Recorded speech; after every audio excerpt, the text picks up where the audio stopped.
नमस्कार, Asian Public TV में आपका स्वागत है। मैं हूं doctor Shishir Upadhyay. Asian Public TV International खबरों में सबसे पहले अमेरिका से। दुनिया के अलग अलग देशों में कहर बरपा रहे तूफान ने अब अमेरिका में तबाही मचाई है। भीषण तूफान और बारिश से अमेरिका में 20 लोगों की मौत हो गई है। इस तूफान का सबसे ज्यादा असर टेक्सास, आर्काnsas, ओक्लाहोमा और बेटुकी राज्य में पड़ा है। वहीं टेक्सास में भारी तबाही से ज्यादा नुकसान हुआ है। राज्य के कुछ काउंटी में तूफान की इलाके चपेट में आकर कुछ मकान धराशायी हो गए। टेक्सास के गवर्नर ग्रेग एबॉट ने मीडिया को बताया है कि अकेले टेक्सास में 7 लोगों की मारे जाने की और 100 से ज्यादा लोगों के घायल होने की खबर है। 2015 के बाद से टेक्सास में सबसे घातक बवंडर बताया जा रहा है। राष्ट्रीय मौसम विभाग ने बताया है कि बवंडर की गति 135 मील प्रति घंटे थी। इसकी चपेट में आकर अनेक वाहन भी उड़ गए हैं। चीन सेना ने ताइवान के भीतर घुसकर अपनी 2 दिवसीय मिलिट्री ड्रिल पूरी की। ताइवान के रक्षा मंत्रालय ने बताया कि स्थानीय समय अनुसार सुबह 6 बजे भारतीय समय के मुताबिक सुबह 3:30 बजे चीनी सेना ने 21 लड़ाकू विमान, 21 नेवी और 4 कोस्टल जहाज उनकी सीमा के अंदर घुस गए थे। ताइवान की नेवी ने भी इसकी पुष्टि करते हुए कहा कि चीन के 21 लड़ाकू विमानों में से 10 दक्षिण पश्चिमी और दक्षिण पूर्वी से ताइवान में घुसे थे। इस बीच ताइवान ने इसका जवाब देने के लिए चीनी बॉर्डर के नजदीक अपनी नेवी और कोस्टल जहाजों में मिसाइलें तैनात कर दी। दोनों देशों के तनाव के बीच अमेरिकी सांसदों का एक प्रतिनिधिमंडल नए राष्ट्रपति लाई चिंग-ते से मिलने ताइवान पहुंचा है, जिससे हाउस फॉरेन अफेयर कमेटी के रिपब्लिक अध्यक्ष माइकल मैककॉल भी मौजूद थे, जो 30 मई को तक ताइवान में ही रहेंगे।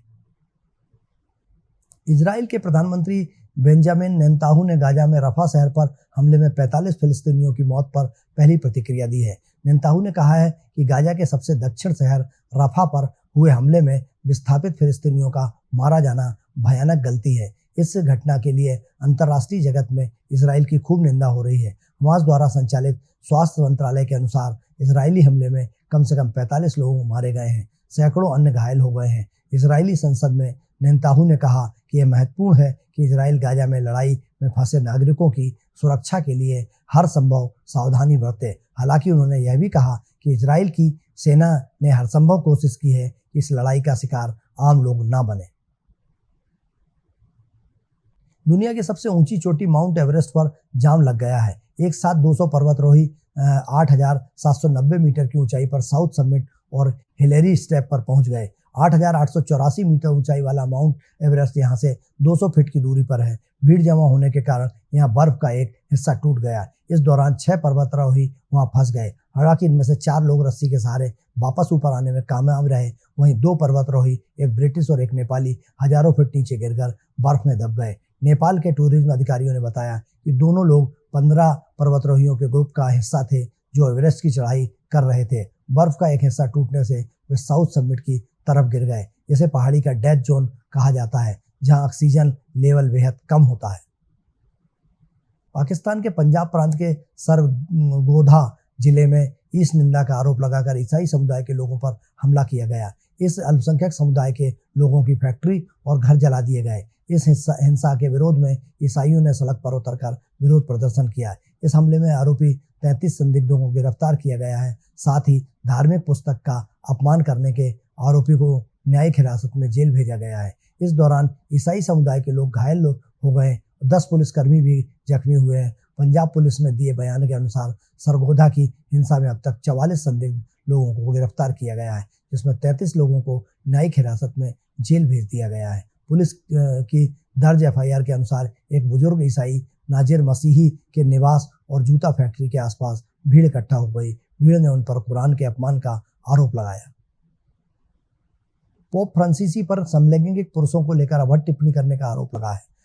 इटली के 2 बड़े अखबारों कोरियर डेला सिला और ला रिपब्लिका ने यह दावा किया है। उसके मुताबिक पिछले सप्ताह पोप फ्रांसिस ने एक बंद कमरे में बैठक की थी। यहाँ उन्होंने समलैंगिक लोगों के लिए इटालियन भाषा में एक बेहद आपत्तिजनक शब्द का इस्तेमाल किया था। दिसंबर 2023 में पोप फ्रांसिस ने समलैंगिकता पर एक बयान देकर कैथोलिक कट्टरपंथियों को हैरान कर दिया था। कहा था कि पुजारियों को कुछ परिस्थितियों में समलैंगिक जोड़ों को आशीर्वाद देना चाहिए। हालांकि कुछ साल पहले ही पोप के ऑफिस ने बयान जारी कर समलैंगिकों की शादी को पाप बताया था। ब्रिटेन के प्रधानमंत्री ऋषि सुनक ने अपने पहली बड़ी चुनावी घोषणा करते हुए कहा कि यदि कंजर्वेटिव पार्टी 4 जुलाई के चुनाव में जीत दर्ज करती है तो वह युवाओं के लिए अनिवार्य राष्ट्रीय सेवा का एक साहसिक नया रूप पेश करेंगे। भारतीय मूल के नेता सुनक ने कहा कि उनकी योजना में 18 साल के युवाओं को 12 महीने के लिए पूर्णकालिक सैन्य नियुक्ति का विकल्प दिया जाएगा या 1 साल के लिए महीने में 1 सप्ताह के वास्ते स्वैच्छिक सेवा की योजना दी जाएगी। सैन्य नियुक्ति चयनात्मक होगी जिसमें पात्रता तय करने के लिए परीक्षा ली जाएगी और इसमें सशस्त्र बल या साइबर रक्षा में काम करना शामिल होगा। सुनक ने अपनी पार्टी की यह घोषणा करने के लिए एक प्रचार वीडियो में कहा कि ब्रिटेन में हमारे पास गर्व करने के लिए बहुत कुछ है, लेकिन हमारे समाज में एक समस्या यह है कि हमारे पास युवाओं की ऐसी पीढ़ियां हैं जिनके पास वे अवसर नहीं हैं, जिनके वे हकदार हैं। रूस ने तालिबान को प्रतिबंधात्मक आतंकी संगठनों की सूची से हटाने का फैसला किया है। रूस की सरकारी न्यूज एजेंसी रिया ने इसे लेकर जानकारी दी है। रूसी विदेश मंत्री सर्गेई लावरोव ने कहा है कि कजाकिस्तान ने हाल ही में तालिबान को लेकर बड़ा फैसला किया है, हम इसे जल्द ही लागू करने वाले हैं। रूसी विदेश मंत्री सर्गेई लावरोव ने कहा कि तालिबान ही अफगानिस्तान की असली ताकत है, हम उन लोगों से अलग नहीं हैं, सेंट्रल एशिया के हमारे सहयोगी भी उनसे अलग नहीं है। अफगानिस्तान पर तालिबान के कब्जे के 3 वर्ष बाद रूसी सरकार ने यह फैसला लिया है। मालूम हो कि पिछले साल के आखिरी में कजाकिस्तान ने तालिबान को प्रतिबंधित आतंकी संगठन की सूची से हटा दिया था। तालिबान पर तमाम पाबंदियों के बावजूद रूस ने अपने संबंध बनाए रखे। हालांकि अभी तक रूस ने तालिबान को अफगानिस्तान की सरकार के तौर पर मान्यता प्रदान नहीं की है। चीन की सेना ने ताइवान के चारों तरफ से 2 दिवसीय व्यापक दंड अभ्यास शुरू किया। इसमें उसकी सेना, नौसेना, वायुसेना और रॉकेट बल भाग ले रहे हैं। चीन ने यह अभ्यास ऐसे वक्त में किया है जब स्वशासित द्वीप ताइवान के नए राष्ट्रपति लाई चिंगते ने देश पर चीन की संप्रभुता के दावे को अस्वीकार कर दिया है। सरकारी समाचार एजेंसी सिन्हुआ ने की खबरों के अनुसार चीन पीपुल्स लिबरेशन आर्मी के पूर्वी थिएटर कमान ने सुबह 7:45 बजे ताइवान द्वीप के आसपास संयुक्त सैन्य अभ्यास शुरू किया। चीन का मानना है कि ताइवान को मुख्य भूमि के साथ जोड़ा जाना चाहिए, भले ही इसके लिए बल प्रयोग करना पड़े। ईस्टर्न थिएटर कमान के प्रवक्ता ली सी ने कहा कि यह अभ्यास ताइवान स्वतंत्रता बलों के अलगाववादी कृत्यों के लिए एक कड़ी सजा है, बाहरी ताकतों द्वारा हस्तक्षेप और उकसावे के खिलाफ एक कड़ी चेतावनी जैसा है।